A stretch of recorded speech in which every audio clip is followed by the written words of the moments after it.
It's so easy to be jaded by video game movies. Few are considered even passable, and the ones that are well liked are mostly due to how riffable they are. So a genuinely good video game movie just didn't seem possible. And then along comes Pokémon. What many considered a simple fad when it first exploded onto the scene in the 90s has become a hallmark of the gaming industry and something so masterfully marketed that even kids who know nothing of the games love Pikachu's design. As evidenced time and time again, there is something innately charming about the idea of Pokémon, so it comes as a relief to see that Warner Bros., Legendary Pictures, and the Pokémon Company have successfully tapped into what makes Pokémon work for its first live-action movie. Pokémon Detective Pikachu is a loose adaptation of the game of the same name. It follows Tim Goodman, a young man who used to dream of becoming a Pokémon trainer before life took him down a different path. He soon learns that his estranged father has died in a car accident until discovering that his dad's supposedly dead partner, Pikachu, is still alive. Even stranger is that he is somehow the only one who can understand it, leading them to team up and solve the mystery of Tim's father's disappearance. The core idea is the same as the original Detective Pikachu game, but there's so much more to enjoy about the movie. For one, Tim is an actual character. The film takes its time establishing why he's lonely and has a hard time connecting with anyone, even Pokemon. An early Pokemon catching sequence not only helpfully explains the rules of this world to newcomers, but lays the groundwork for Tim's character arc. Justice Smith portrays him well, balancing a latent sadness with some wonderful chemistry with Ryan Reynolds' Pikachu. As soon as the two meet, the movie becomes electric. There's a boundless energy to Pikachu in this movie. He quips constantly, but never comes across as annoying or just a dumb sidekick.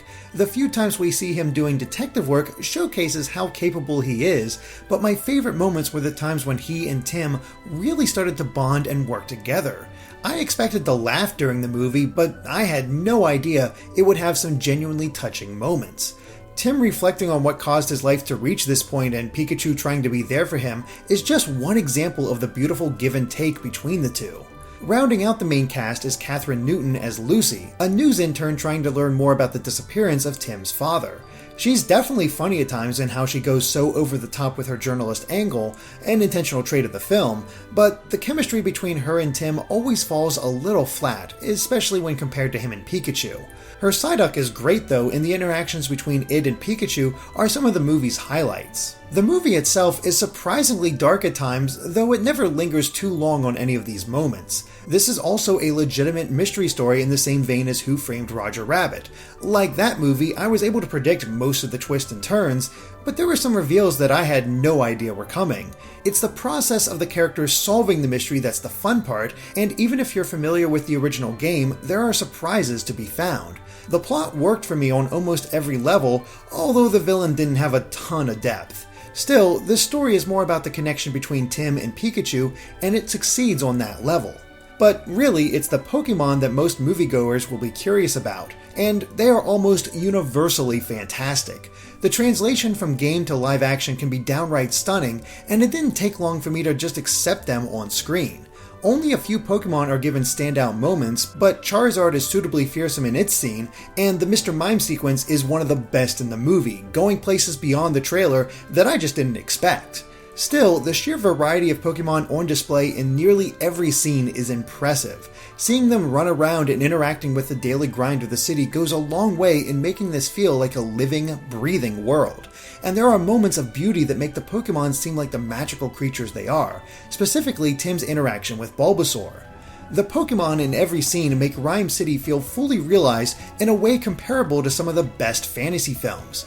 The city forbids the catching of Pokemon, meaning they're out of their Pokeballs throughout the entire movie. It also means that less has to be explained while allowing Pokemon to be seen as wild animals that can be cute, friendly, scary, and even threatening. It works in a way that I never thought I'd see. Make no mistake, people are going to wish they lived in this world, even if they've never played a single Pokemon game. It's impressive to see how accessible this movie is to newcomers. It doesn't fall into the trap of explaining every little detail.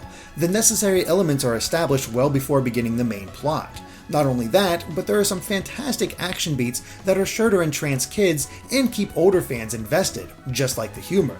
Detective Pikachu is also stuffed with references to the games and anime.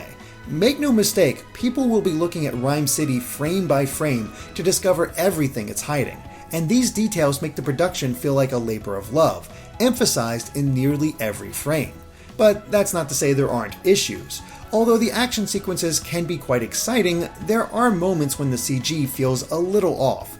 One moment in particular, that feels haphazard at best, happens during a prominent sequence in the trailers. Another scene had a Pokémon look superimposed over the proceedings, which stood out all the more thanks to the wonderful CG work throughout the rest of the film. The jokes don't always land either, but they come fast enough that the clunkers are quickly forgotten. Rob Letterman might not have the most consistent career as a director, having worked previously on Shark Tale, Monsters vs. Aliens, and Goosebumps, but he knocks it out of the park with Pokémon Detective Pikachu. It's filled with plenty of humor and heart as it tells a story about repairing families. This is not only the best video game to film adaptation to date, an admittedly low bar, but a fantastic film in its own right. Unlike the animated Pokémon movies, you don't have to be a fan to enjoy Detective Pikachu. I liked it a lot and can't wait to see it again. There is so much visual detail to take in, and I enjoyed every moment. Make sure not to miss its grandness in theaters. Thanks for watching, and be sure to subscribe to GameXplain for more on Pokémon and other things gaming.